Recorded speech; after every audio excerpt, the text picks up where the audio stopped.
Did you know that January 1st, 1808, marked a turning point in American history?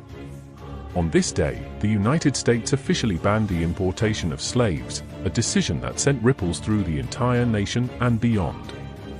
But what led to this monumental moment, and how did it shape the course of history? Stick around as we unravel the untold story behind this pivotal event and its lasting impact on the fight against slavery. Trust me, you won't want to miss this. To understand why the US banned the importation of slaves in 1808, we need to go back to the late 18th century. During this time, the transatlantic slave trade was at its peak. Millions of Africans were forcibly taken from their homeland, enduring harrowing journeys across the Atlantic to labor in the Americas. The United States, particularly in the southern states, relied heavily on enslaved labor for its agricultural economy, especially in producing cash crops like tobacco, cotton, and sugar. Yet, by the late 1700s, voices calling for the abolition of the slave trade were growing louder.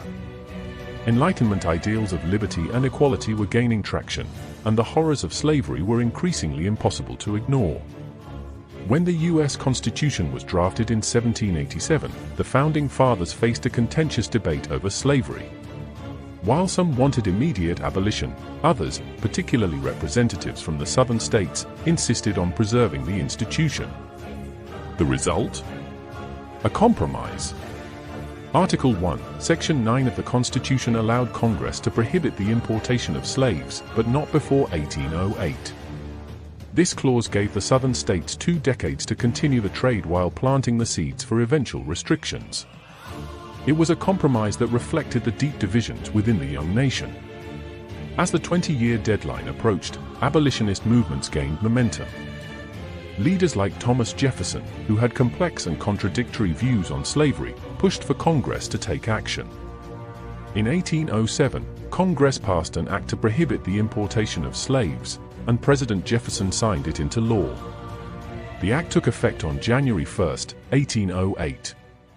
This law made it illegal to bring enslaved people into the United States from foreign countries. However, it's important to note that the act didn't abolish slavery itself.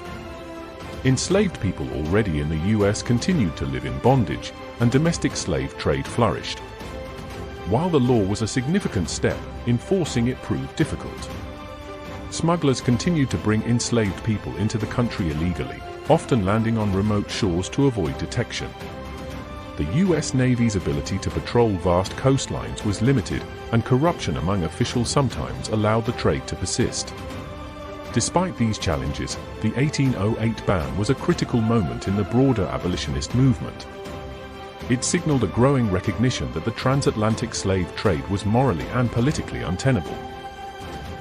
The 1808 ban didn't end slavery in the United States, but it laid the groundwork for future efforts. It was followed by decades of activism, resistance, and, ultimately, the Civil War. The abolition of slavery in 1865 with the 13th Amendment owes part of its foundation to this early step. Reflecting on this history reminds us of the resilience of those who fought for freedom and the importance of continuing to address the legacies of slavery in our modern world. January 1, 1808, marked the beginning of a new chapter in American history. While the road to justice was far from over, the ban on the importation of slaves was a critical step in the fight for equality and human dignity.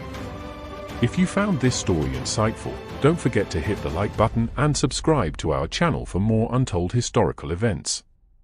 Share your thoughts in the comments. How do you think this decision shaped America? Let's keep the conversation going.